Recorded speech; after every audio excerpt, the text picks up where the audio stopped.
What's going on, everybody? It's your boy the Black Akashi, the silent gamer of YouTube, and I'm continuing my journey listing my favorite games from each year.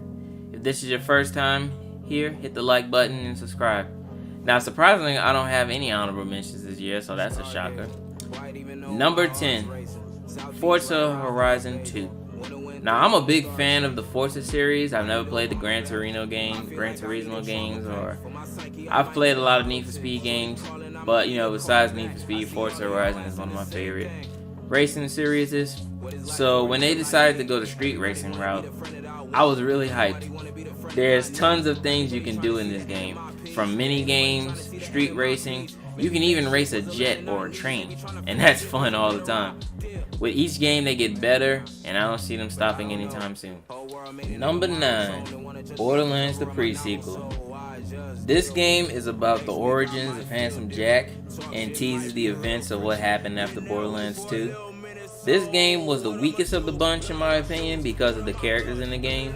I only played as Athena because she's like the only character that carries the game and is actually important to the story. If you played Tales from Borderlands, you know what I'm talking about. And is one of the most important vault hunters in the game. It's still a great game. It's still a good game to play though if you're a Borderlands fan. Number 8, Telltale's Game of Thrones. Now this was a must play just because it's Game of Thrones and the first episode is so iconic and shocking because of what happens at the end. It takes place during the Red Wedding and is better than the final season of Game of Thrones. Yeah, I said it. It's better. Number 7, Sunset Overdrive. One of the first exclusives in Microsoft's arsenal and is one of my favorites. Now, I didn't really play this game until it was free with Games for Gold or Games of Gold, whatever the hell you want to call it. I really enjoyed the mechanics of the game and the gameplay as well. You play as a character on this island where the people of the town have turned into monsters because of an energy drink, and you have to stop the corporation from spreading it worldwide. You could glide on power lines like Cole from Infamous and pull off all kinds of badass stuff. I really hope they make a sequel to this game because it was really fun to play. Number 6, Infamous Second Son.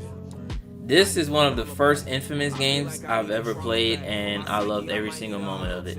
You play as a guy that can absorb powers or absorbs people's powers and use them for yourself.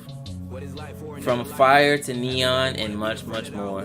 Sucker Punch were the first people to get the superhero games right, or superpowered games right, and earned the respect that they have today. You could pull off all kinds of flashy moves and badass ultimates as well that'll clear out the whole area full of enemies.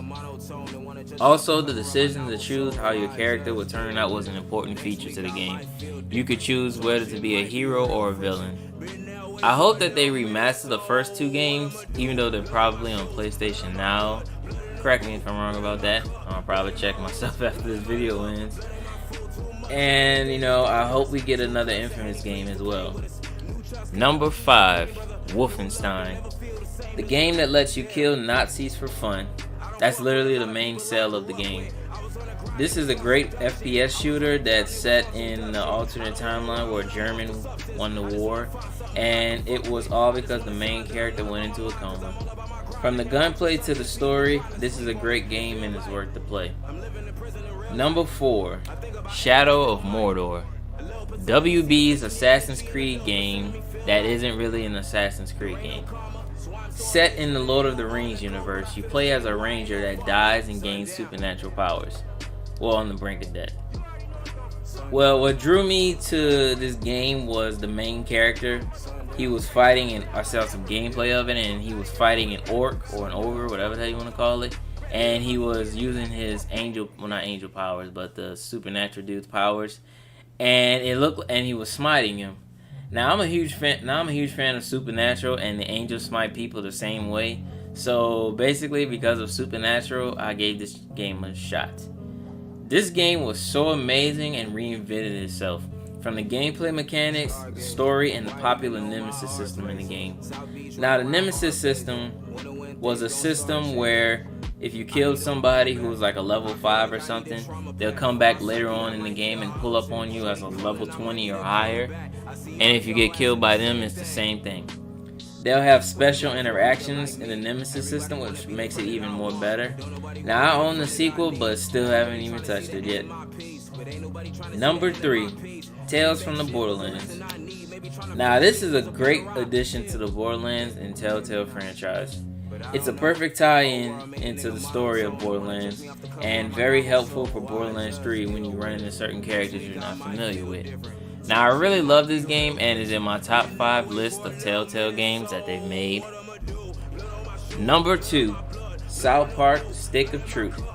This game is so amazing on so many levels. Like, I really don't need to say any more about anything else about this game. It's basically an open world South Park episode that never stops. It really looks like a South Park episode, and I love the Black Friday episode that was a tie-in into the game. It was the best RPG game to come out that year, and it's one of the best and funniest games ever.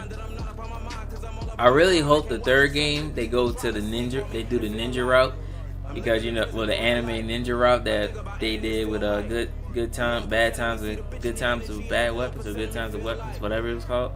That's literally one of my favorite episodes of South Park because of the samurai. I meant to say samurai. Because of the anime stuff in it as well. It's like literally my favorite episode of South Park. Like, they literally have no choice but to go this route, because it would be the best thing to happen. It's the best and most important thing to happen to the franchise. I mean, if you look back at South Park's track record with the introductions of the games, I think they first introduced the Lord of the Rings dudes, and then they introduced the ninjas, and then they introduced the superhero stuff.